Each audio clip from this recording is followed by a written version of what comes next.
I sat at the brunch table, the scent of maple syrup and burnt coffee curling around me as my son dangled car keys toward his mother-in-law. A Lexus for her, a frying pan for me. I smiled, the applause blurring into static, and understood in that moment who would leave my table full and who would leave it empty-handed. All right, before we dive into this crazy story, do me a favor, subscribe and tell us where you're watching from. The smell of maple syrup and burnt coffee hung in the air at the Olive Grove Cafe, the kind of chain restaurant that decorated every wall with fake greenery and inspirational quotes about family. Martha Green sat at the end of the table, her linen blouse ironed crisp, a pale pink cardigan folded neatly over her shoulders. She had picked it herself that morning. Mother's Day deserved a little dignity, even if no one else remembered what that meant anymore. Across from her, Tara sparkled in gold hoops and a loud floral dress that looked more suited for a cocktail hour than brunch. Her phone sat upright against a syrup bottle, camera rolling, because nothing in Tara's life happened unless it was posted somewhere. "Okay, everyone," Tara announced, her voice a little too bright. "We have something special for Mom." Martha smiled politely, unsure which mother she meant until Derek reached under the table and pulled out a small red box. He grinned at his wife, then turned toward her mother. "For you, Phyllis," he said, dangling a set of car keys. The table erupted. Phyllis shrieked, clapping her manicured hands. "Alexis!" "Oh, Derek, you shouldn't have," Tara squealed, standing to get a better camera angle. "You guys, look. He's literally giving my mom a car. This is the best Mother's Day ever." Becky Sanders, sitting beside Martha, muttered under her breath, "Good Lord, someone hand me a barf bag." Martha smiled, small and composed, the kind of smile she used to give her second graders when they did something thoughtless but meant well. She clapped gently, pretending the sound of her hands didn't echo hollow in her chest. "That's very generous, Derek," she said, her voice smooth but quiet. He nodded, missing the undertone. "You always said we should take care of family. Phyllis needed a new car." Tara turned the camera toward Martha then, bright and invasive. "And don't worry, Mom, we got something for you too." She reached under the table, pulling out a lumpy package wrapped in crinkled dollar store paper, the kind with faded Santas printed on it. "Oops," Tara giggled. "Guess we ran out of the floral wrap." The laughter came too easily. Martha peeled the tape with careful fingers. Inside was a frying pan, shiny but cheap, the kind that warped if you looked at it too long. "For all your famous breakfast, Mom," Derek said, grinning like a kid who didn't realize the joke had cut through skin. The laughter swelled again. Tara filmed her reaction, waiting for something viral, maybe an old lady pretending to be touched. Martha smiled instead, calm and deliberate. "Oh," she said softly, holding the handle up as if inspecting craftsmanship. "How thoughtful." Her voice didn't shake, not even a little. Becky leaned toward her, whispering, "You want me to hit them with it, or should we take turns?"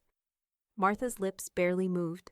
"No, dear, let them think it's funny," Phyllis chimed in, waving her phone toward the parking lot. "Now this is what real family looks like. We surprise each other with love." Martha set the frying pan down beside her coffee cup. The reflection of the overhead light rippled across its surface, distorted and shallow. She thought of her late husband, George, and how he'd once said you can tell everything about people by what they find funny. "Let's toast," Tara shouted, "to strong mothers and amazing sons." Glasses clinked, cameras flashed. And for one instant, Martha saw the entire picture with a teacher's clarity. The glee, the performance, the blindness. When the check came, Derek signed it without looking at her once. He handed Phyllis the car key fob like a trophy. Phyllis kissed him on the cheek. Tara caught it on video. Outside, the spring air was sweet with lilacs from the restaurant's landscaping. Martha and Becky walked to their cars, heels crunching over gravel. Becky's voice was sharp as ever. "A frying pan, huh? Real creative." Martha chuckled faintly, though her eyes were distant. "It's all right, Beck. Teachers like me, we live for lessons." Becky squinted at her. You're not really going to let that slide, are you? Martha turned the pan over in her hands, watching the sunlight glint off the cheap metal. If they think that's a joke, Becky said, they'll learn what irony really is. Martha's smile deepened, slow and unreadable. I suppose, she murmured, slipping the pan under her arm like a briefcase. It's time they did. She opened her car door, calm as ever. But behind that calm, something had shifted, sharp and irreversible. The following Thursday, the afternoon sunlight fell across Martha's living room in soft rectangles, the way it always did this time of year.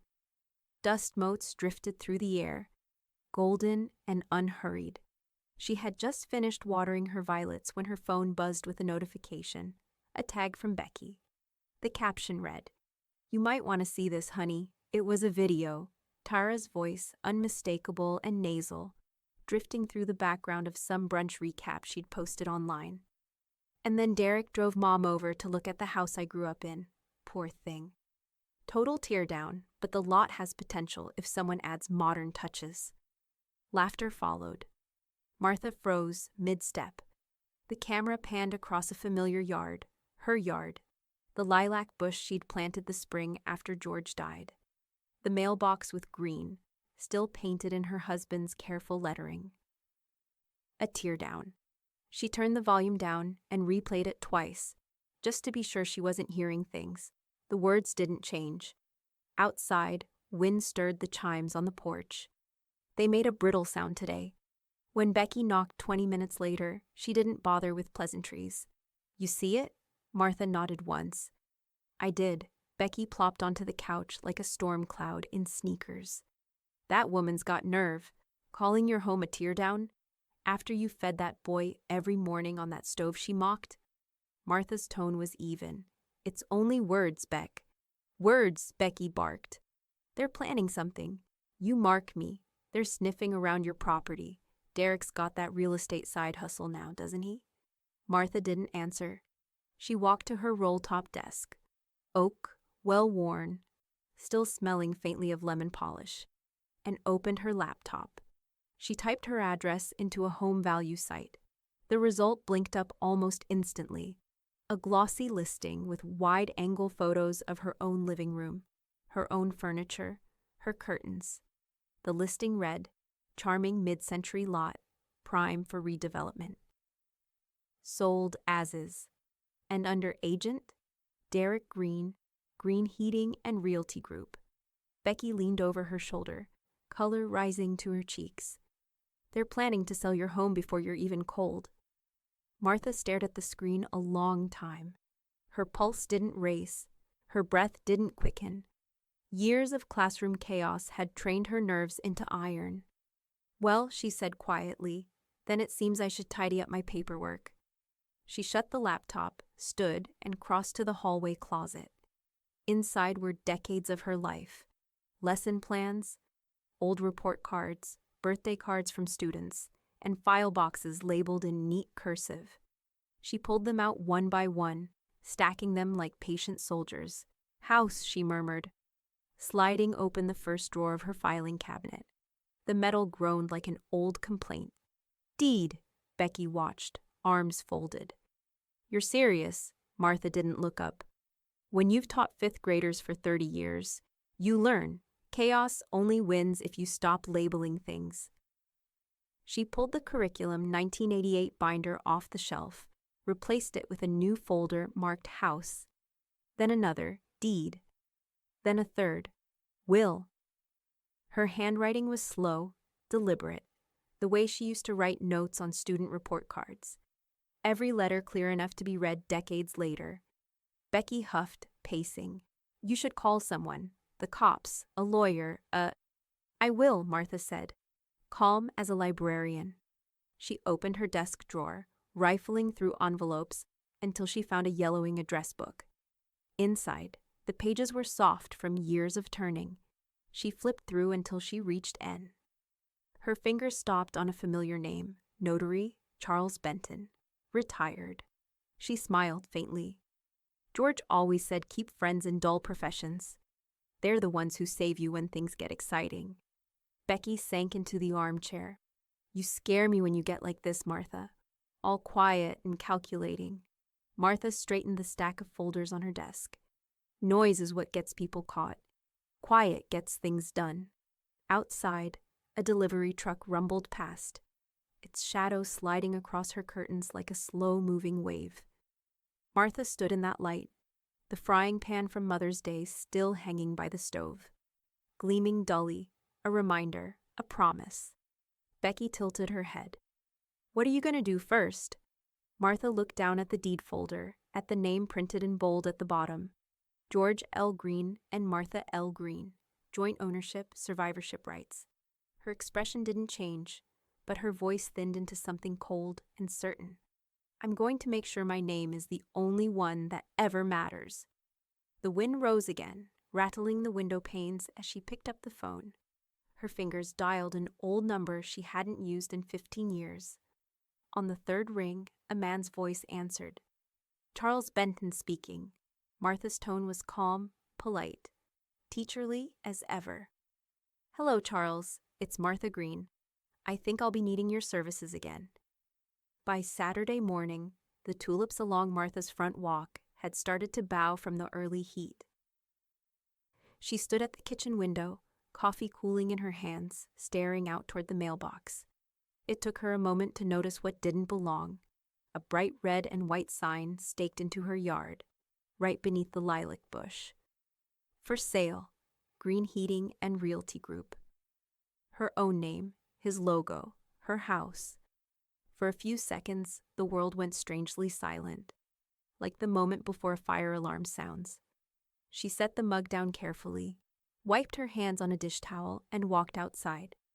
The sign glared against the morning light, its edges crisp and smug. Across the street, Becky's curtains twitched before she appeared on the porch, robe flapping. Martha, she hissed. Don't you dare tell me. I'm telling you nothing, Martha said evenly. I'm going to ask. Derek's truck was parked behind his office when she arrived. The building was a repurposed auto shop with a shiny new sign and half-empty parking lot. She didn't bother knocking, just opened the door and stepped into the faint smell of coffee and HVAC brochures. Mom? Derek looked up from his desk, startled. Hey, what are you doing here? I came to ask about the listing, she said, voice steady. His brow furrowed. What listing? The one in my front yard. There was a flicker, surprise, guilt, then that smooth mask of charm she'd seen since he was 15. Oh, that. It's just a test listing, Mom. You know, for marketing. Generates buzz. Her fingers tightened around the strap of her purse. Buzz. Yeah, he said, rising. It's like a virtual staging. Gets people looking at properties even if they're not technically for sale. Totally harmless. Harmless? She repeated. Before she could say more, Tara breezed in, sunglasses perched like armor. Martha, hi. Oh my God, you're mad about that thing. You're so sensitive. It's just marketing. Martha turned to her, voice low. You posted my house online. Tara laughed, the sound brittle and practiced. It's exposure. You should be flattered. People are saying it's got great bones. Martha blinked slowly, her teacher's patience sliding into place like an old habit. I imagine skeletons have bones too, dear. Doesn't make them inviting, Derek groaned. Mom, please, you're overreacting. Her eyes found his, calm, steady, frighteningly so. I see. Then I suppose I'll remove the sign myself. Tara's laugh faltered. Oh, don't be dramatic. Martha didn't respond. She turned, walked out, and drove home with her jaw clenched tight enough to ache. By the time she stepped out of her car, Becky was already in her yard, phone in hand. I called the city to check if that's even legal, Becky said, following her. They said if your name's on the deed, you can pull it out yourself. Want me to record? For, evidence? Martha didn't answer, just nodded once. The sign stake had sunk deep into the soft earth. She knelt, her hands steady but pale, and began to rock it side to side. Come on, Becky muttered behind the camera. Let the record show she's removing her own property. With a sharp tug, the stake came free, the metal groaning like something wounded. Martha lifted it, grass clinging to the bottom, and walked it to her garbage bin. The clang when it hit the side was final, satisfying in a small, bitter way. Becky lowered her phone. "You want me to post it?" "No," Martha said quietly, brushing dirt from her palms. "Not yet." Her hands trembled, not from age, but from fury contained too long. That afternoon, she drove downtown to the Jefferson County Clerk's office. The building was old, its marble floors scuffed from decades of quiet disputes. At the records window, a young clerk greeted her, polite and distracted. "Name?" "Martha Green," she said, sliding her ID forward. "I need to verify title status on my property." The clerk typed for a while, frowning at the screen. "Do you mind if I check something?" "Go ahead." He leaned closer, lowering his voice. "Ma'am, it says here there was a request to amend the title last month. Add a second name." Martha's breath hitched, just once. "Whose name?" He looked at her, sympathy flickering in his eyes. "Derek Green." For a moment, the hum of the office faded. Martha felt the weight of the air, heavy, hot, pressing. She thought of her husband's careful handwriting on the original deed, of the frying pan's dull reflection, of her son's easy smile when he lied. She reached for the counter to steady herself, then straightened. "Can I get a certified copy of that request?" "Of course," the clerk said, already printing. When he handed her the paper, she folded it neatly and slipped it into her purse. Her voice, when she spoke, was calm again. The same tone she used to use right before sending a misbehaving student to the principal's office. "Thank you," she said. "That's all I needed." Outside, she paused on the courthouse steps, wind tugging at her hair. The paper in her purse felt heavier than stone. Becky texted, "Did you find out anything?" Martha typed back one line, enough to know this won't end politely. She looked out at the skyline, the same one she'd lived under her whole life, and let the wind carry her next decision into place. The next morning, Louisville woke under a washed-out sky, the kind that hinted at rain but never delivered. Martha sat at her dining table, every document she owned spread neatly across the polished wood. The smell of lemon cleaner lingered in the air. Her late husband's notary contact, Charles Benton, had kept his promise from their phone call. A referral to a man who still practiced law the old way. His name was Gordon Parks, and his office was tucked above a hardware store downtown, sandwiched between a bail bondsman and a tailor who still pressed suits by hand. Martha liked that. People who stayed where they were supposed to be usually could be trusted. She arrived precisely at 10, her folders labeled and stacked, her cardigan buttoned all the way up. Becky insisted on driving, declaring herself moral support and backup muscle. Inside, the office smelled faintly of tobacco and typewriter ink. The walls were lined with black and white photos, courthouse steps, ribbon cuttings, and newspaper clippings about land disputes long forgotten. Behind a broad oak desk sat a man with silver hair, a pinstriped vest, and half-moon glasses perched on his nose. "Martha Green," he said, standing. "Charles told me you'd call. Please, sit." She did, placing her purse beside her chair and opening her folders with the same care she once reserved for lesson plans. "I appreciate you seeing me on such short notice," he waved a hand. "In my line of work, people only call when it's urgent. What seems to be the trouble?"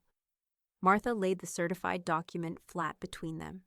"My son attempted to add his name to my house deed without my consent.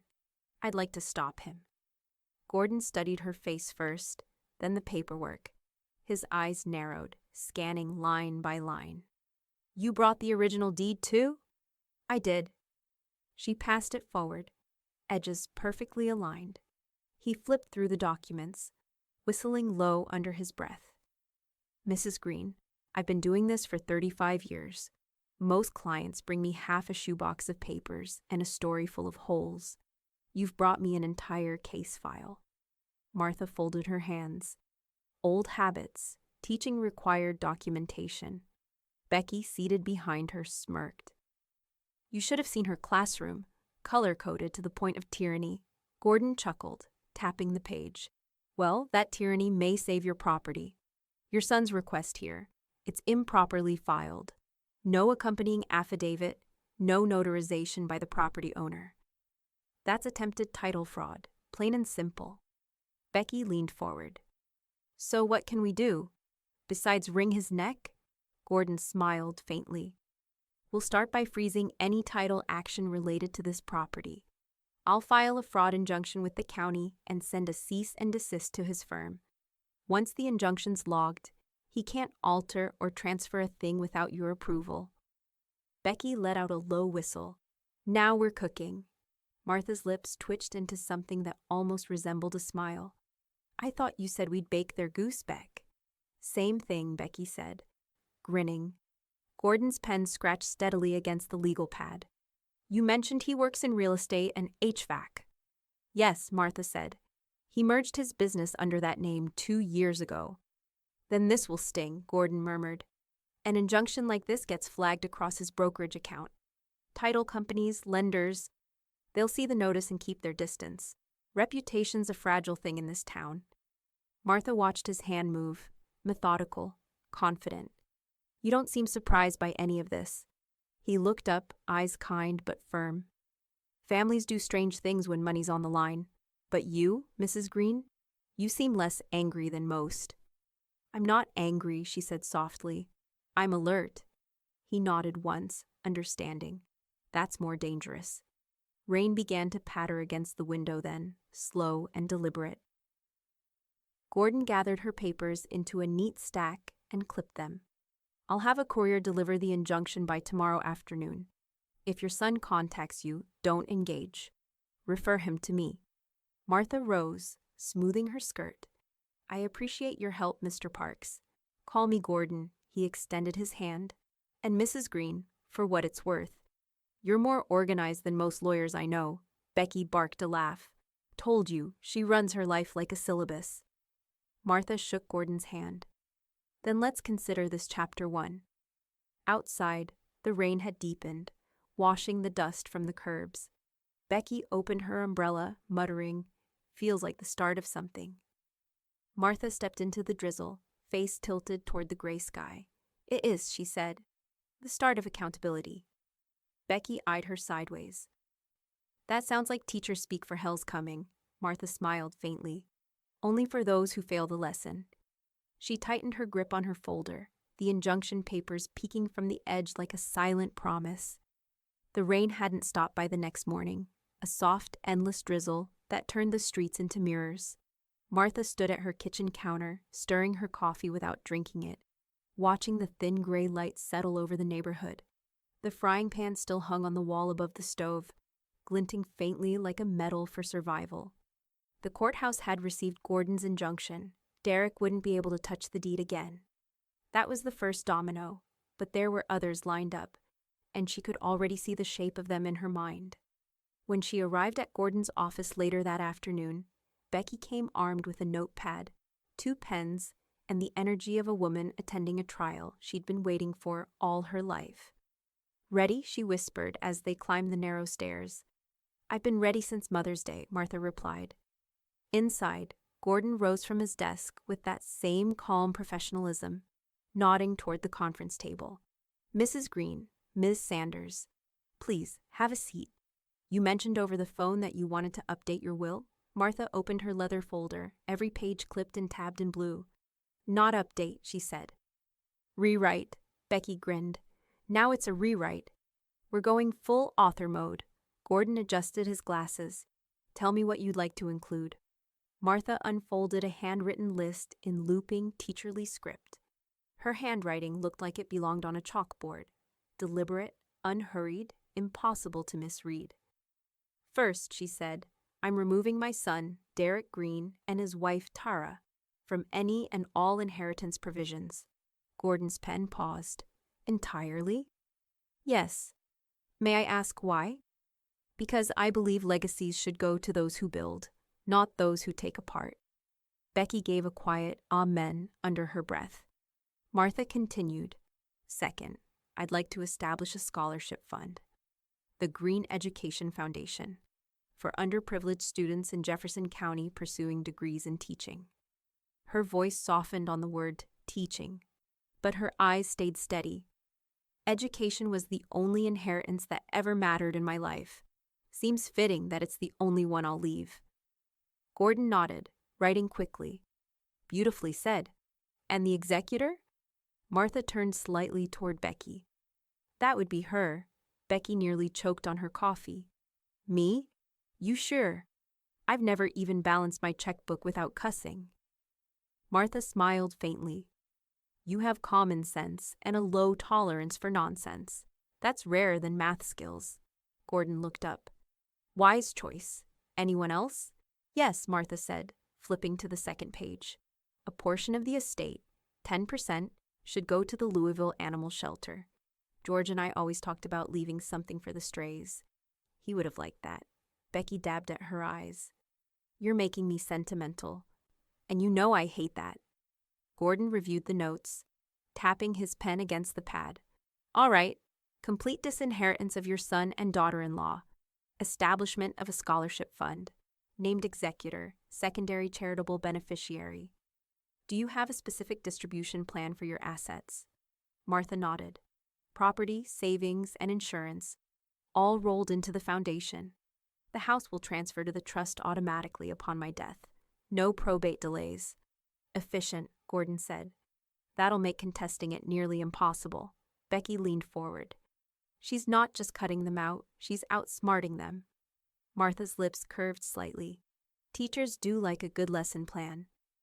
As Gordon began drafting the documents, the rhythmic tap of the rain outside filled the silence. The smell of ink and paper mingled with the faint hum of an old radiator.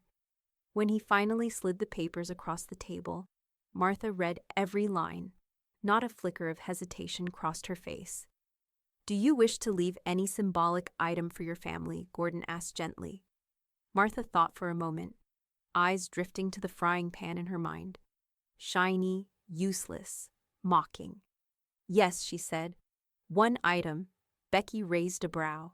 Oh, Lord, what? The frying pan, Martha said evenly. It's fitting, don't you think? They gave it to me as a joke. I'll return it as a souvenir of what they cooked up and lost.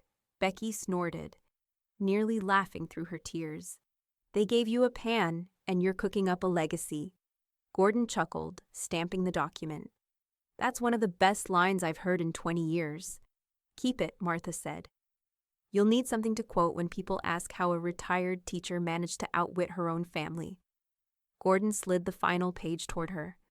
All right, Mrs. Green. Sign here, here, and initial on page 4. I'll notarize immediately. Her pen moved smoothly, her hand steady. Each stroke seemed to seal not just the document, but her resolve.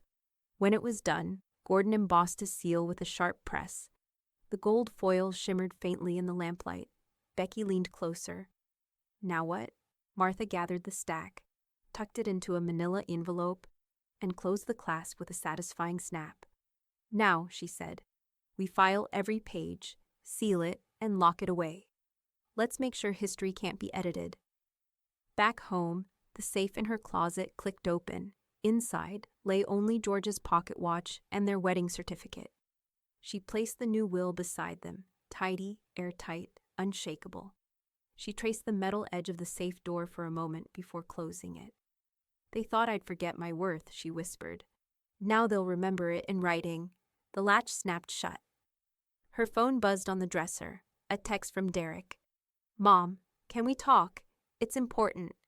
Martha stared at the message for a long moment, then switched the phone off. The reflection of the pan gleamed behind her in the kitchen light. The letter arrived on a Tuesday, folded neatly, printed on county letterhead, polite to the point of insult. In accordance with petition BUC 4729C, a wellness evaluation has been requested to ensure the mental competency of Ms. Martha L. Green. Martha read it once, then again. Her hand didn't shake. Her coffee cooled untouched beside her as she traced the words with her fingertip, feeling the sharp edge of betrayal settle deeper into her chest. By the time Becky came over, she was already vacuuming. You see this nonsense? Becky asked, waving her phone. Tara's been hinting online that you're losing it, posting little videos about elder care concerns. Someone even commented that your son's being so patient. I nearly threw my tablet. Martha switched the vacuum off. They filed for a competency hearing. Becky's jaw dropped. They're saying you're crazy? You? You alphabetize your spices. They're panicking, Martha said softly. Gordon warned me they might try something desperate. Then let them come, Becky muttered. I'll bring popcorn. 3 days later, a silver sedan pulled into Martha's driveway. Out stepped a woman in a navy pantsuit with a clipboard and kind eyes. The county social worker. Behind her, Derek's truck idled at the curb.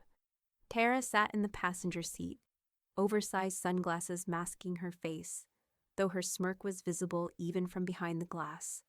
Martha met the visitor at the door with the calm of someone about to administer a test she'd written herself. Mrs. Green, the woman said, smiling gently. I'm Ms. Daniels. I'll just need to run a short evaluation. Standard procedure. Of course, Martha said, motioning her inside. Would you like some coffee, or should we get straight to the arithmetic? The social worker laughed softly. You've done this before, haven't you? I've given harder exams to fifth graders. The test began in the living room. Memory first. Name 3 objects I show you now, and I'll ask for them again later, Ms. Daniels said, holding up a pen, a teacup, and a small toy globe from Martha's shelf. Pen, cup, globe, Martha replied. Then the clock questions, the logic puzzles, word associations, math in her head. Every answer rolled out of Martha with the ease of a woman who had spent her life teaching other people how to think. When asked to recall the 3 objects 10 minutes later, she smiled. Pen, cup, globe, the same order you showed them. Derek, who had come inside halfway through, shifted uncomfortably in the doorway. Tara hovered behind him, arms crossed, silent but visibly restless. Becky leaned against the wall, arms folded. You 2 taking notes? Maybe you'll learn something. Tara glared. We're just worried about her. Becky's tone was sweet and lethal. Of course you are. You worry about her so much you tried to sell her house and steal her name off the deed. How nurturing. Becky, Martha said mildly. Let them watch. Tests are always more educational with an audience. Ms. Daniels smiled. Last section. Orientation. Mrs. Green, can you tell me today's date? October 27th, Martha said. The year's been long, but my calendar still works. And who's the current president? Martha raised an eyebrow. Of the United States or of the PTA? Because one of them worries me more. Ms. Daniels laughed again, jotting notes. That's quite all right. I think I have what I need. She stood, shaking Martha's hand. You're as sharp as they come. I'll be filing a full report this afternoon. Derek cleared his throat. So, does that mean? It means, Ms. Daniels interrupted gently. This request will be denied immediately. Your mother is perfectly competent. Becky grinned. Told you. She's sharper than both of you put together. Tara's smile cracked for the first time. Derek looked down, color rising to his neck. Martha walked them to the door, every inch the patient hostess. You'll both want to drive safe, she said lightly. The roads get slick when the truth comes out. Later that evening, Martha sat across from Gordon in his office as he slid a sealed envelope across the table. Medical and legal clearance, he said. The social worker's report is notarized, filed, and closed. No contest. Martha took the envelope, running her thumb across the embossed seal. Thank you, Gordon. They tried to make you the problem, he said, shaking his head. That's usually how it starts. Good thing I grade on evidence, she replied. Outside, Becky waited in the car, waving her phone triumphantly. Their faces, Martha. You should have seen their faces when she said you passed. Tara looked like she swallowed a battery. Martha smiled faintly, buckling her seatbelt. Tests are fair, Beck. You just have to know the answers. The rain had finally stopped, but the world outside was slick and gleaming, clean again. As they drove past Derek's house, the porch light flicked on. His silhouette appeared in the doorway, phone in hand. For the briefest moment, Martha wondered if guilt had finally caught up to him. Then her phone buzzed. Another message from him. "We need to talk about the will." She turned the screen face down on her lap and stared straight ahead. "Beck," she said quietly, "I think the next lesson's about to begin." The first post appeared on a Sunday evening. Right after church, Tara's smiling face filled the screen, her tone sugar-coated and venomous all at once. "Just a little PSA about setting boundaries with toxic in-laws," she said, voice trembling just enough to sound wounded. "Some people don't know when it's time to let go and accept help. Sad, really." She didn't name Martha outright. She didn't have to. Everyone in the Louisville cul-de-sac knew who she meant. By morning, the video had 50,000 views and an entire comment thread of sympathy. "You're such a saint for putting up with her," one wrote. "Older folks can be manipulative." Becky nearly threw her phone into the toaster when she saw it. "You see this, Martha? She's staging a one-woman pity parade. If she gets any more self-righteous, they'll give her a float." Martha didn't even look up from folding laundry. Let her talk. It's the only thing she's ever been good at. But she's calling you controlling, senile, vindictive. "Becky," Martha said gently, smoothing a towel, "silence is discipline. If you argue with a fool, people forget which one's the teacher." At church the following Sunday, heads turned as she entered. Whispered pity trailed her down the pews like incense smoke. She smiled at everyone, shaking hands, complimenting dresses, complimenting pies. She even dropped an extra 5 into the offering plate. Becky leaned in during the sermon. "You're killing her, you know." "How so?" "You're starving her of attention. That's your weapon." Martha's mouth twitched upward. "Then let's see how long she can live without feeding." The following week, Gordon called. "You've seen what she's posting?" "I have," Martha said, watering her violets. "Good, don't respond. We're archiving every video, every caption, every anonymous post she's made that implies you're unstable or financially manipulative." "That seems thorough." "It's necessary," Gordon said. "What she's doing qualifies as defamation of character, and if it continues, we'll file a civil suit. Quietly." "Quietly suits me," Martha replied. The quiet didn't last long. Within days, Derek's business Yelp page was flooded. Half from Tara's supporters, half from confused locals. "Wouldn't trust someone who exploits his own mother," one review read. "Unethical." Another, "Watch your contracts."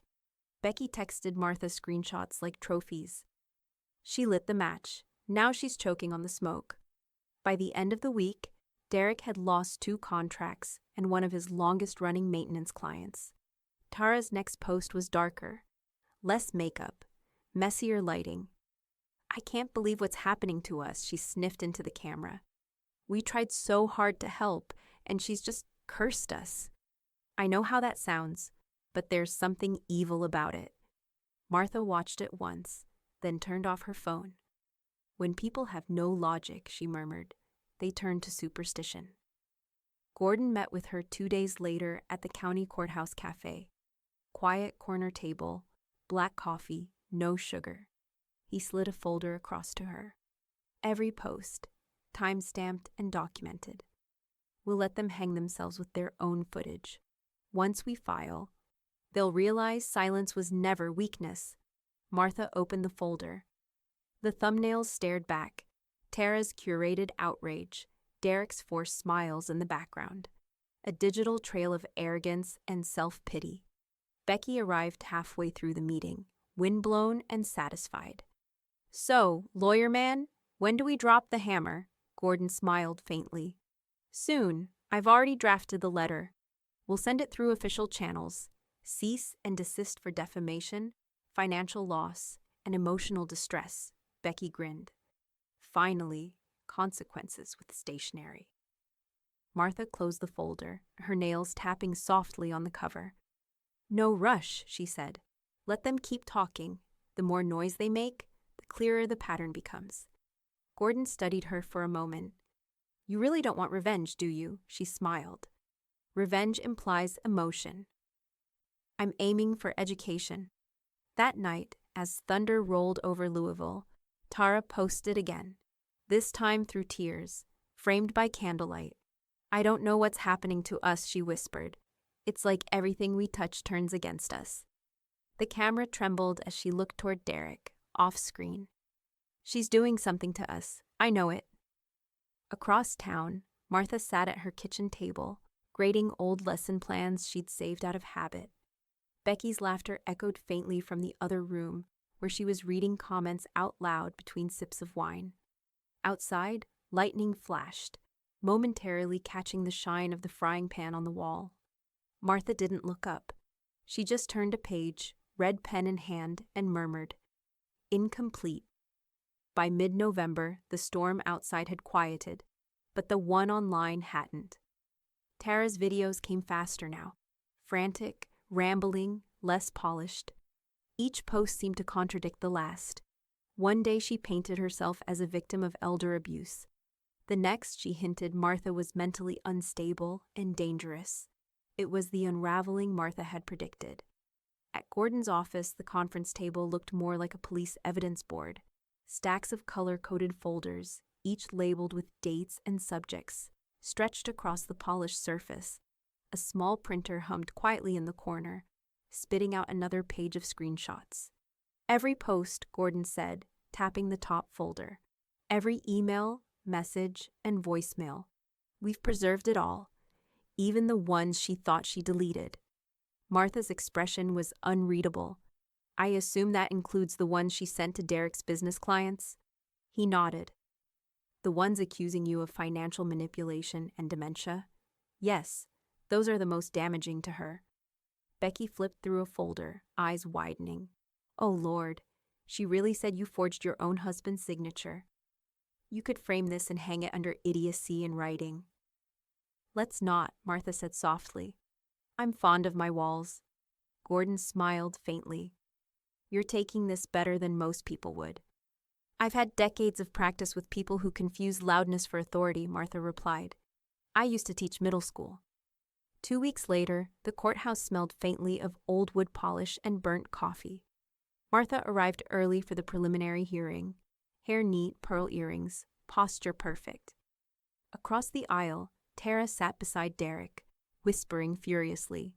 Her foundation couldn't hide the fatigue under her eyes. Becky leaned in from the seat beside Martha. "She looks like she's been living off spite and caffeine." "An unhealthy diet," Martha said quietly. The bailiff called the session to order. Gordon stood steady and composed and began laying out the evidence: dates, timestamps, screenshots, voice memos. The screen projected Tara's posts one by one, each one more unhinged than the last. A murmur rippled through the small courtroom as her own words filled the air. "Some people are better off not managing their own affairs. If she weren't my husband's mother, I'd have her evaluated again." When it was over, the judge adjusted his glasses. "Mrs. Green, you've remained remarkably quiet through all this. Would you like to make a statement?" Martha stood. "No, Your Honor. The truth doesn't need rehearsal." Even the court reporter paused at that. After the hearing, Gordon joined her in the courthouse cafe. "The judge just ordered mediation," he said, stirring his coffee. "Given the strength of our documentation, he's advising them to settle quietly, with a written apology." Becky whistled. "A written apology? That's like sending her to confession with an audience." "She'll try to twist it," Martha said calmly. "She'll say she was misunderstood." "She can try," Gordon replied. "But the apology will be filed with the settlement. It becomes part of the public record." Martha nodded, watching the drizzle begin again outside the window. "Good. Then we'll let her own words teach her." The mediation took place in a conference room downtown. The table gleamed with too much polish. The air hummed with quiet hostility. Tara sat across from Martha, hands clasped, jaw tight. Derek avoided everyone's eyes. A court mediator spoke gently. "Mrs. Green, Ms. Green, we're here to reach an amicable resolution," Becky muttered. "Amicable's a tall order." Martha's face remained serene. "I'm here to resolve facts, not feelings." The mediator slid a single page across to Tara. "Ms. Green, please review the agreed-upon apology draft. You may sign when ready." Tara scanned it, her breath catching as she read the words, false statements, and regret for harm caused. Her voice wavered. I didn't mean for this to go so far. Martha's tone stayed level. Intent doesn't erase damage, dear. You should remember that. For a moment, the only sound was the scratching of Tara's pen. When it was done, she shoved the paper forward and stood abruptly. You got what you wanted. Martha looked at the signature. Neat, trembling, final. Not yet, she said quietly. What I want is peace. This is just preparation. Tara glared at her. You'll regret humiliating us. Becky chuckled. Oh, sweetheart, you're the one who hit post. Outside the building, the cold December wind bit through their coats. Gordon tucked the signed copy into his briefcase. It's over, Martha. They can't touch you legally. The apology goes public tomorrow. Becky grinned, her breath fogging in the air. Recess is over for her. Martha smiled faintly. And class, she said, has only begun. Gordon paused, studying her expression. You're planning something else, aren't you? Martha looked down the street where the courthouse dome gleamed through the mist. Planning, no. Preparing, yes. She turned toward the wind, her voice steady and calm. They've taught me exactly how much they're willing to lose. Now I'll teach them what it costs. The first week of January came brittle and cold, the kind of cold that seemed to sharpen sound itself. Martha was pruning her front hedge when Derek's truck pulled into the driveway. The engine idled too long before he finally stepped out, shoulders hunched, hands buried in his jacket pockets. For a fleeting moment, she thought he looked like the boy he'd once been. The one who used to knock on the door after curfew and apologize before she could speak. But that boy had grown into a man who'd forgotten what apologies cost. "Mom," he said, voice rough. "Can we talk?" She clipped one last branch, set the shears down, and wiped her gloves on a towel. "You're here. We're talking." He followed her up the porch steps, eyes darting toward the house as if Tara might appear from the shadows. "She doesn't know I'm here," he said quickly. I needed to explain." Martha opened the door, motioning him inside. "Explaining and excusing are cousins, Derek. Choose wisely." Inside, the living room smelled faintly of cinnamon and lemon polish. The fireplace crackled, throwing soft light over the photographs still hanging on the wall. A lifetime of birthdays, graduations, the wedding day she'd now wish she could erase. Derek sank onto the couch, elbows on his knees. "Tara went too far," he said. She made me do things I didn't want to. The posts, the listing, all of it. She said if I didn't back her, she'd ruin you," Martha finished for him. "I believe she's done a fine job of that without your help." He looked up, eyes rimmed red. "I was trying to keep the peace." Martha sat opposite him, folding her hands neatly in her lap. "And tell me, son, what exactly do you call peace? Is it the silence after humiliation? Or the comfort of pretending betrayal is love?" He shook his head, frustrated. "You don't understand," she twisted everything. "I understand perfectly." Her tone was calm, razor thin. "I raised a man, Derek, not a puppet. If your strings moved, it's because you chose to pull them tight." The words landed heavy, final. The clock on the mantel ticked once, twice, a sound as deliberate as her breathing. He rubbed his face, the exhaustion plain. "I just need a chance to fix it.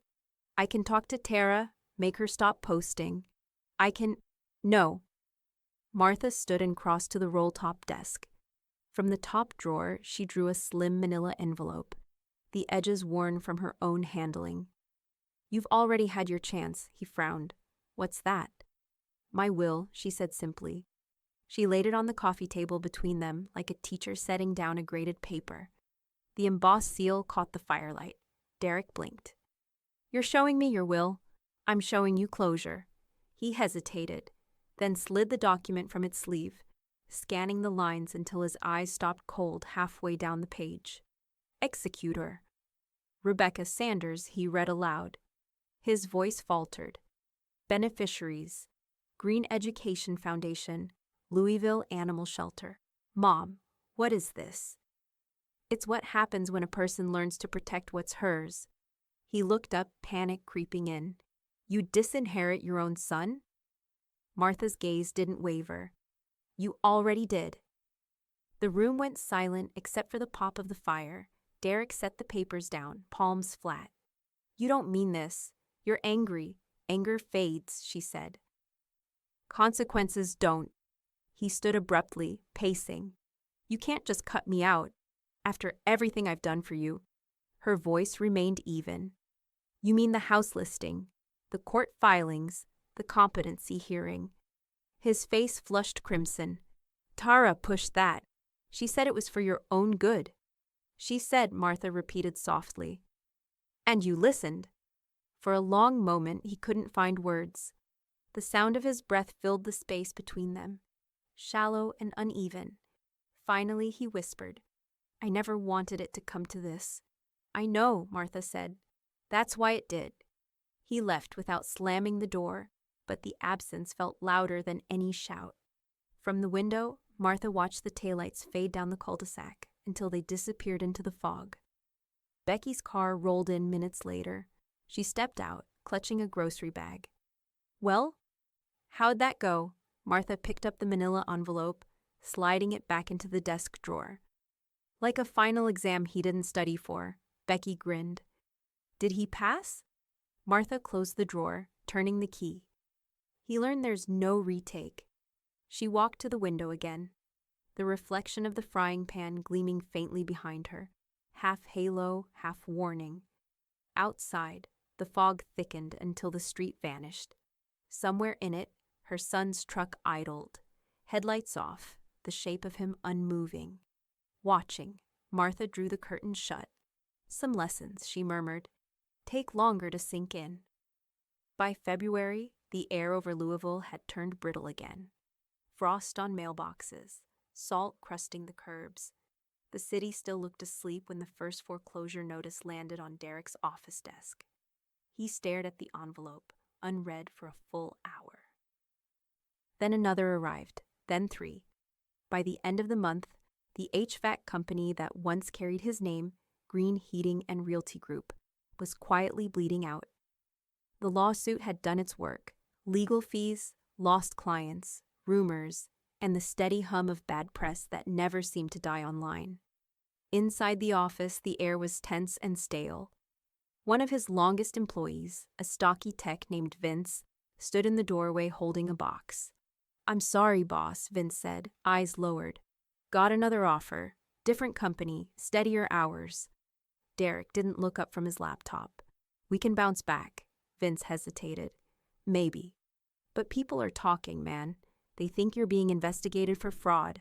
Whole thing's getting messy. Tara's handling the PR, Derek muttered. Vince's silence was answer enough. Across town, Martha stirred sugar into her tea while Becky read the latest local business column out loud, her voice dripping with satisfaction. Green Heating losing contracts amid defamation scandal. Anonymous insiders claim internal instability and unpaid invoices. Becky chuckled. I swear the reporter didn't even have to exaggerate. The truth's doing the heavy lifting. Martha glanced up from her teacup. I don't take joy in collapse, Beck. You don't have to. Karma's doing the catering. Outside, the morning light hit the frost on her lawn, scattering it like broken glass. Martha set her cup down. You know what the thing about foundations is? Becky raised an eyebrow. What's that? If they're built on greed, they crack the minute weight shifts. Phyllis's voice carried clear across the phone line 2 days later, shrill and unapologetic. I'm just saying, she drawled to Tara, unaware the call was being recorded for discovery. If Derek can't keep his company afloat, who's paying my car note? I didn't raise my daughter to marry a man who goes bankrupt before 40. Mom, Tara hissed, you're not helping. I'm starving, Phyllis snapped. You told me he was successful. Now my friends are asking why the Lexus dealership called about missed payments. It's humiliating.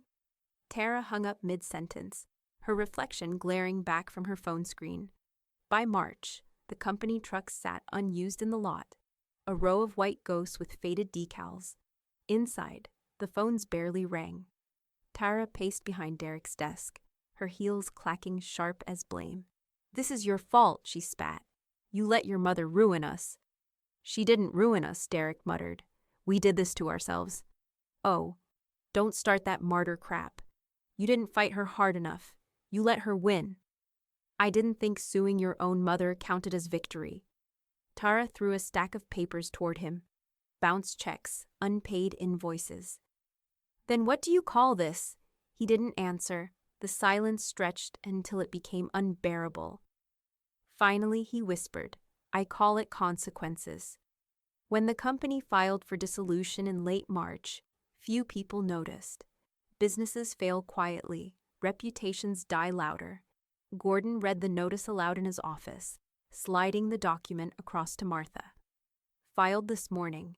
Assets up for liquidation by the end of the quarter." Martha looked over the paperwork, her expression unreadable. "It's strange. You spend a life building a name, and in one season, it becomes a liability." "Would you like me to have someone bid for the equipment?" Gordon asked. "There's value left in the fleet, the tools, the trademarks." "Not under my name," Martha said, "but perhaps under a friend's." Becky grinned. "You want me to play ghost buyer?" "Because I already love this movie." Martha smiled faintly. "You'll use that old LLC George set up. The one for his pension investments. It still exists." "Done," Becky said. "What are we buying?" Martha tapped the document. Everything they thought was theirs. Weeks later, the company signs came down. A new one went up over the same office. Bluegrass Property Maintenance, LLC. Different name, same equipment, same trucks. Quietly owned by a trust under the Green Foundation. Becky watched from the curb, hands on hips. "You really bought it back through the scholarship trust?" "Not me," Martha said. "The foundation. Paperwork's public, but the name isn't. It'll fund job programs for trade students." Becky let out a low whistle. "You turned their empire into a classroom." Martha looked up at the new sign. "It's poetic, don't you think?" "They tried to sell my house. I bought theirs instead." The wind kicked up, flapping the edge of the vinyl banner as the last letter went into place. Behind them, Derek's truck slowed at the intersection. He saw the new name, his expression tightening before the light turned green. Becky leaned closer. "You think he knows?" Martha's eyes followed the truck until it disappeared. "He will." She slipped on her gloves, her voice low and even. Lesson 2. Never sell something you don't truly own. By April, the dogwoods had bloomed. White petals scattered across the sidewalks like paper promises. Louisville was thawing, and so was the last trace of pity Martha had ever felt. The Green Foundation was no longer a line on paper. It was a living thing. Gordon's office buzzed with the small, precise energy of paperwork that mattered. Stacks of trust documents sat in neat piles, their corners squared, their seals waiting. The blinds were half open, spilling a quiet light across the oak table where 3 pens rested in a row. Martha sat at the head of the table, her cardigan buttoned, reading glasses perched low. Becky, beside her, had insisted on bringing pastries and a thermos of coffee for stamina. Gordon looked over his notes. "All right, Mrs. Green, let's go through this once more. The Green Foundation Trust, established April 14th, 2025. Primary purpose: to fund scholarships for underprivileged students pursuing education or trade certifications in Jefferson County." Martha nodded once. "Good." "Secondary purpose," Gordon continued, "is to manage your real estate assets, including your home, investments, and the newly acquired Bluegrass Property Maintenance. All revenue from those holdings will go directly into the scholarship endowment. No probate, no contest." Becky grinned, half whispering, "It's like putting your whole life in a safety deposit box and swallowing the key." Martha smirked. "Exactly." Gordon adjusted his glasses. "You're also including a property protection clause. That means no family member, living or future, can alter or dissolve the trust. It's ironclad. Even your son." "He'll try," Martha said, calm as rain. "Let's make sure he fails politely." Becky leaned back, arms crossed. I still can't believe you bought his business through the foundation. That's next-level chess. It was never about revenge, Martha said. It was about recovery. Call it what you want, Becky replied. You just turned his empire into a non-profit. The IRS would call that justice. A week later, the foundation's papers were filed, stamped, and public. The scholarships had names, the board had bylaws, and the trust had a heartbeat. In another part of town, Derek sat in his kitchen, scrolling through a local news article. Retired teacher launches Green Foundation for Education and Trades. A photo of Martha smiling beside Gordon filled the screen. Behind them, the Bluegrass Property Maintenance logo gleamed faintly through the window. The article listed the assets under the foundation: properties, vehicles, trust funding, his company's inventory, his tools, even the warehouse he'd leased under his own name. Derek's jaw clenched. She bought everything, he said under his breath. Tara, sitting across the table, scrolled through her phone. So, let her play philanthropist. Nobody cares about some charity for poor kids. She used our assets, Tara. Her head snapped up. Correction. Your assets.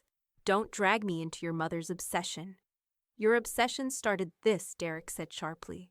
The posts, the lawsuits, the humiliation. Oh, please, don't blame me for your mommy issues. He slammed his palm on the table, the sound startling even himself. You ruined everything, Tara stood abruptly. You're pathetic. The front door slammed a minute later. By evening, her social media accounts were wiped clean, and Phyllis had posted a thinly veiled dig online. Some people's fortunes crumble when they marry beneath them. Back on Cedar Hollow Lane, Martha sat by the window with her tea, the morning light catching the rim of her cup. The world outside was bright and quiet. Becky arrived as usual, without knocking. Well, it's official.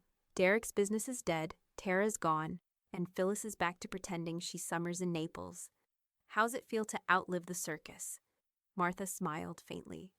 Peaceful. Becky handed her the day's paper, the foundation's announcement on page 3. They ran it under local heroes. About time. Martha adjusted her glasses, scanning the headline. The words looked smaller than they'd felt in her mind. It's not heroism, Beck. It's correction. Becky sipped her coffee. Whatever it is, you pulled it off without breaking a sweat. Correction requires composure, Martha said, setting the cup down. Anger's noisy. Dignity is permanent. Gordon's courier arrived an hour later with the final notarized trust documents. Becky watched as Martha signed the last page with slow, deliberate strokes. Every signature witnessed, every clause sealed, Gordon said as he gathered the papers. No one can touch this now, Mrs. Green. Martha leaned back, serene. Good. That means I can finally rest. She reached for her tea, the porcelain warm in her hand. Outside, a blue jay landed on the fence, chirping once before it flew off toward the bright Kentucky sky. Becky smiled. Feels like the end of a chapter. Martha stirred her tea. Or the beginning of the one they'll never see coming. May brought soft rain and lilac blossoms heavy enough to bow their stems. The world smelled like renewal, but Martha knew some things didn't bloom twice. The knock came just after sunset, tentative, almost ashamed. She opened the door to find Derek standing there, thinner than before, his hair unkempt, eyes carrying the kind of exhaustion that comes from losing more than money.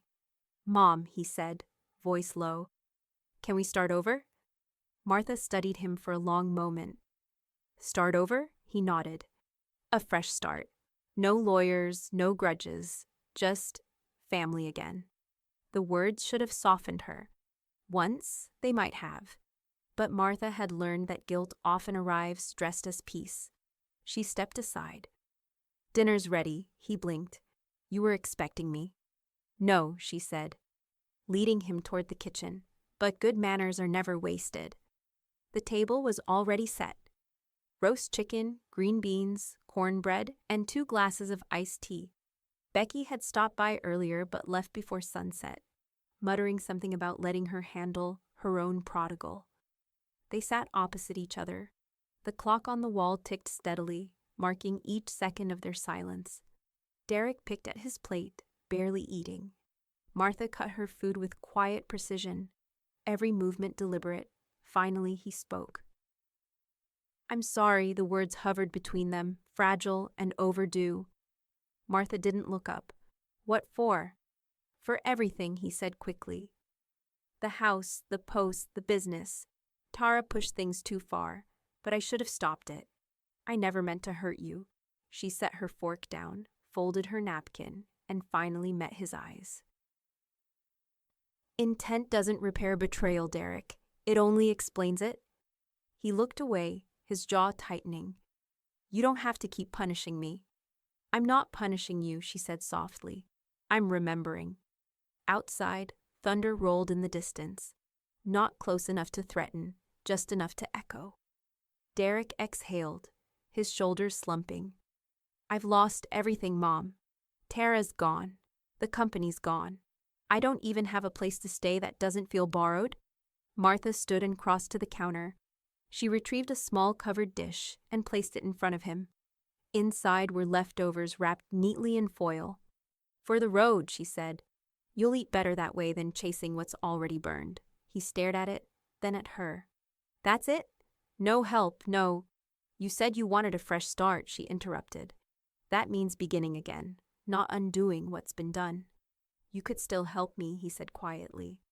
"You've got the foundation, the money, the house." She shook her head. "I've got what I earned, Derek, and you have what you chose." The air thickened between them, filled with the ache of words that couldn't find footing. He rubbed his eyes, whispering, "I just want to fix things." Martha's tone gentled, though her resolve did not. "You can't fix what you never understood. You wanted forgiveness, not responsibility." His hands dropped into his lap. For the first time since he was a boy, he looked small in her kitchen, the same kitchen where she'd once taught him to tie his shoes and count change. After a long silence, he stood. "I guess I should go." Martha nodded. "It's late." At the doorway, he paused. "Do you hate me?" She considered the question. "No," she said finally. "I'm just done protecting you from who you are." Derek nodded once, as if he expected the answer all along. He picked up the dish from the table and stepped out into the damp night. The rain had started again, soft and steady, tracing silver lines down the porch light's glow. Martha watched him walk down the path, head bowed until he reached his truck. The taillights glowed red against the wet pavement, then faded into the dark. Inside, the house was silent again. She cleared the plates, wiped the table, and poured the last of the iced tea into her glass. She raised it toward the window, a quiet toast to herself. To lessons learned, she murmured. Then she took a slow sip, her expression unreadable, calm, resolute, and waiting for whatever storm came next. June arrived humid and unforgiving. Thunderheads rolled over Louisville in the afternoons, and the air carried that tense stillness that came before a storm finally gave up and broke open. Martha sat by her front window with her tea, watching the sky bruise gray, when Gordon's name flashed across her phone. "Mrs. Green," he said, his tone clipped, professional, and faintly amused. "Phyllis Anders just filed a claim against your estate." Martha's brow didn't even lift. "On what grounds?" "She's alleging you misappropriated funds from your late husband's insurance and used them to defraud her daughter's marital assets." Martha almost smiled. "Ambitious." "Absurd," Gordon said. "We'll handle it. But this one might make a little noise. I imagine she's counting on it." "She won't get far. Her filing reads like it was drafted by someone who learned law from television. Still, I'll counter immediately." "Do that," Martha said. "And Gordon?" "Yes?" "Make sure the reply reads like a lesson plan. I want her to understand every word she misused." By Thursday, Phyllis's claim had become a topic of gossip at the country club, where she played free rounds of golf by name-dropping her daughter's former wealth. "She's suing that old teacher," one woman whispered at the bar. "Claims she swindled the family fortune." "Please," another said, stirring her drink. The only thing that woman swindled was a good plastic surgeon. By Monday, Gordon's counterclaim hit the docket. Short, sharp, and deadly. Notice of defamation.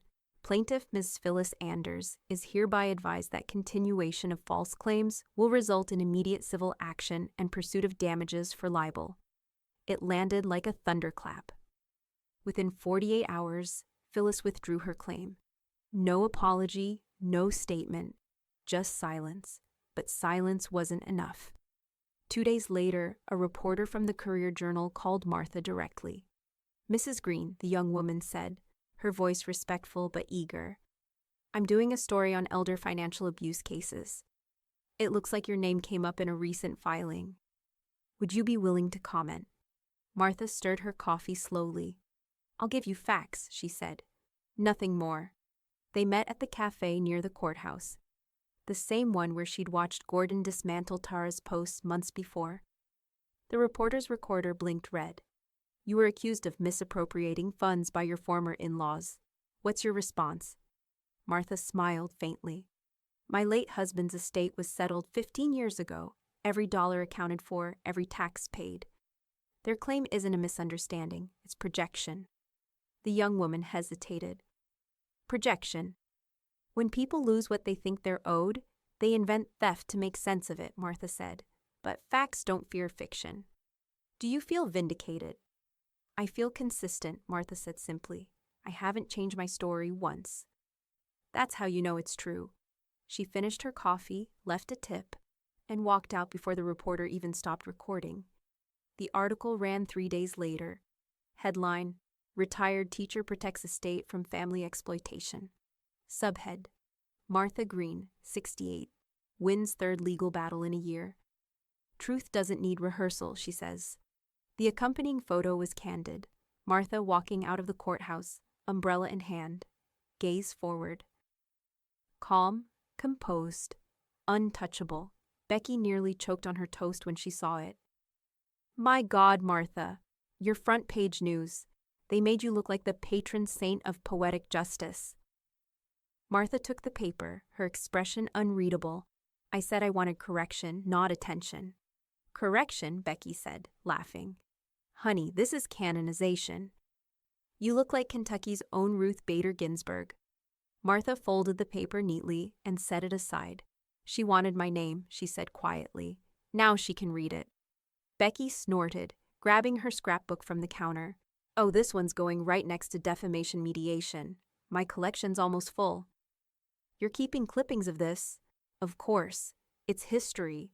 Besides, someone's got to document the art of controlled revenge." Martha smiled faintly, glancing toward the window. The rain had started again, light and steady, washing the driveway clean. Across the street, a moving truck idled in front of Phyllis's rental house. Boxes stacked high, labels scribbled in haste. Phyllis herself stood on the porch, shouting into her phone, her voice shrill even through the glass. Martha didn't wave. She simply sipped her tea, the faint clink of the spoon against porcelain sounding almost like applause. Later that evening, Gordon called to confirm the case's closure. "Officially withdrawn, with prejudice. Meaning she can't refile." "Excellent," Martha said. He hesitated.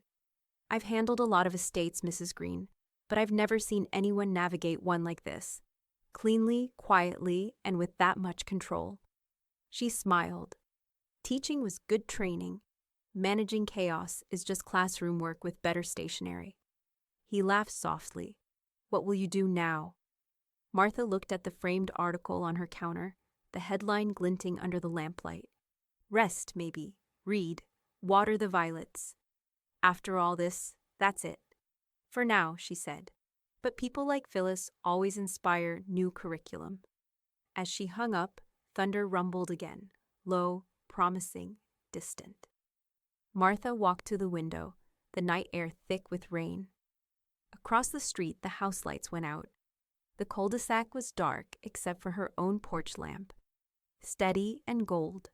She whispered to herself, "Lesson complete." Then she turned away from the window, the teacher once more, calm in her mastery, ready for the final test still waiting unseen. By late August, the storms had passed. The air smelled of sun-warmed grass and paper. The smell of things drying, setting, finishing. The Green Foundation office had settled into rhythm, one secretary, one accountant, and a stack of mail that seemed to grow by the day. Becky joked that half of Louisville had decided to send thank you notes. Martha sorted them herself every evening after supper at her kitchen table. Each envelope was different, some typed neatly, others scrawled in hurried pen. She read every one. "Mrs. Green," one began, "I wanted to thank you for reminding folks around here that decency doesn't retire." Another, written in careful cursive on notebook paper. "My mom said you taught her to read in 3rd grade. Now she's helping me apply for college. You made that possible." Martha smiled as she read, setting each letter in a tidy stack marked "Keep." The pile grew tall. Becky found her there one night, surrounded by open envelopes and candlelight. "You know, most people frame awards. You're framing sentences." "They're better written," Martha said dryly. Becky laughed, then pointed at a small white envelope set apart from the others. "What's that one? Looks personal." Martha hesitated before picking it up. The handwriting was unmistakable, her son's. The envelope was plain. The return address a modest apartment complex on the other side of town. No perfume, no bravado, no defense. Just a folded page inside. "Mom, I don't expect you to write back. I just wanted you to know I'm sorry. I've started working at a repair shop.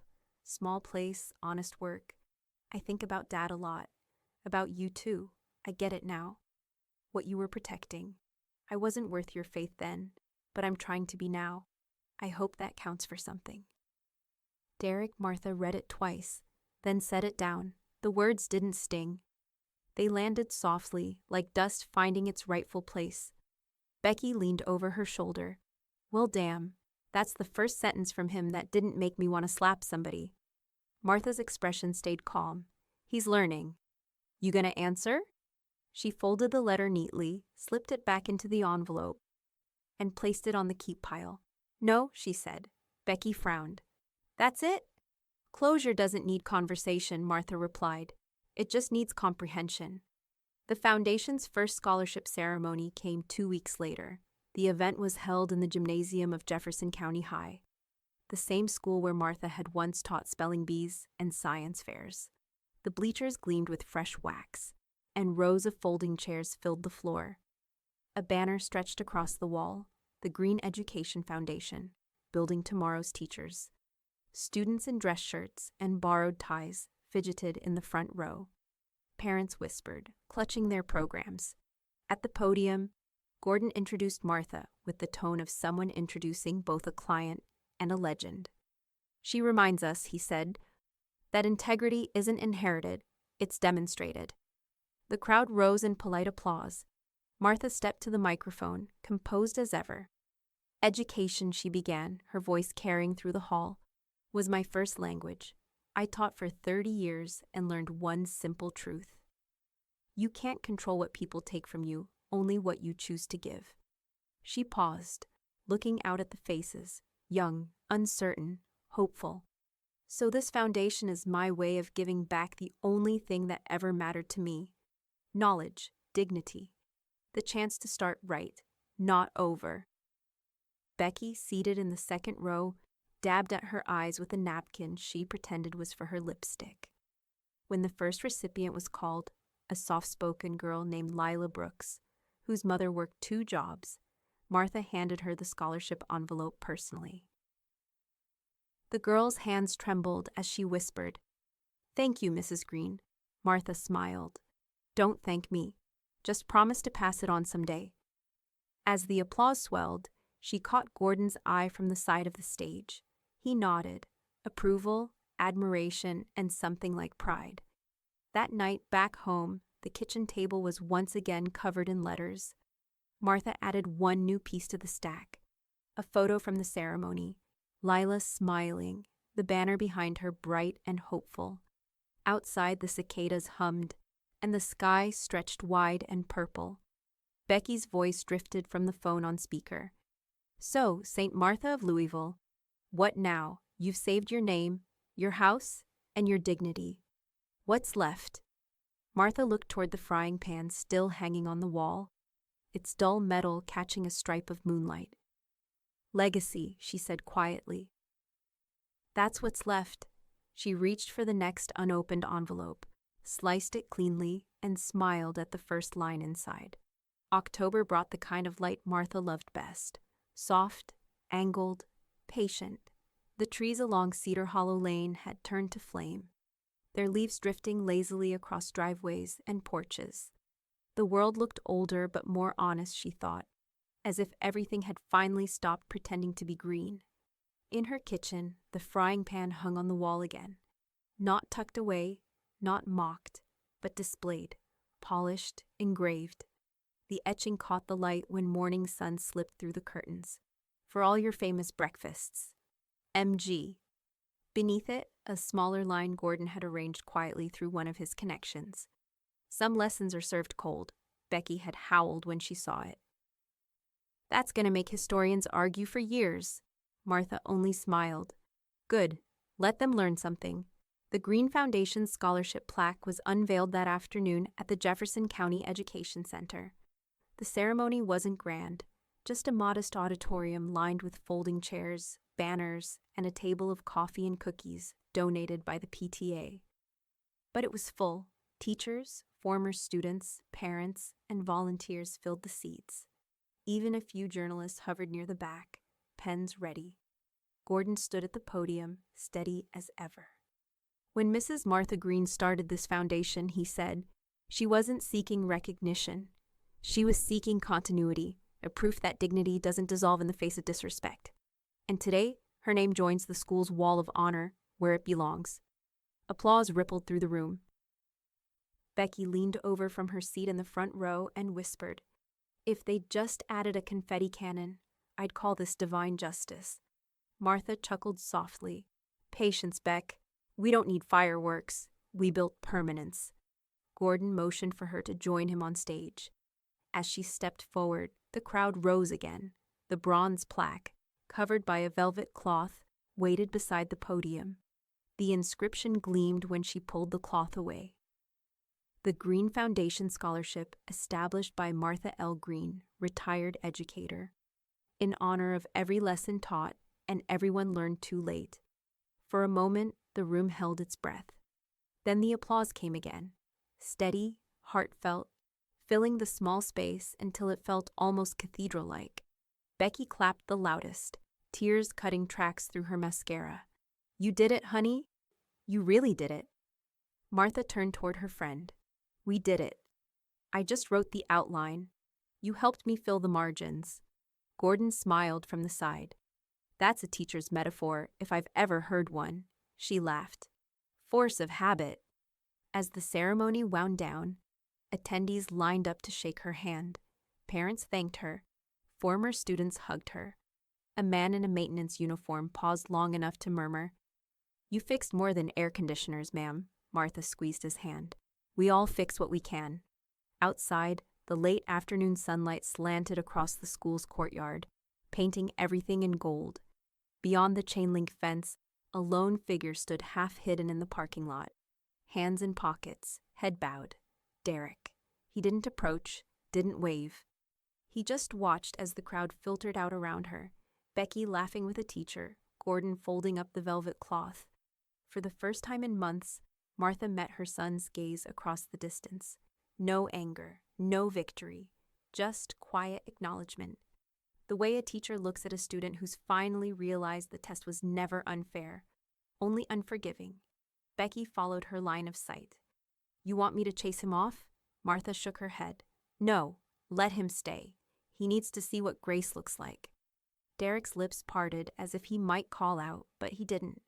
Instead, he turned slowly toward his truck. The door shut with the soft finality of understanding. Becky slipped her arm through Martha's. Well, she said softly, looks like class is dismissed. Martha exhaled, not sadness, not triumph. Something gentler, completion. That evening, the house was quiet except for the hum of the refrigerator and the ticking of the kitchen clock. The scholarship plaque sat on the counter, waiting for Gordon to have it mounted at the school permanently. Martha poured herself a small cup of tea, then looked up at the wall where the frying pan hung. The metal reflected her face, older, wiser, and finally at peace. "They laughed on Mother's Day," she whispered. I finished the lesson. Outside, wind rustled through the dogwoods, the last of the daylight slipped away, and the house settled into its familiar rhythm.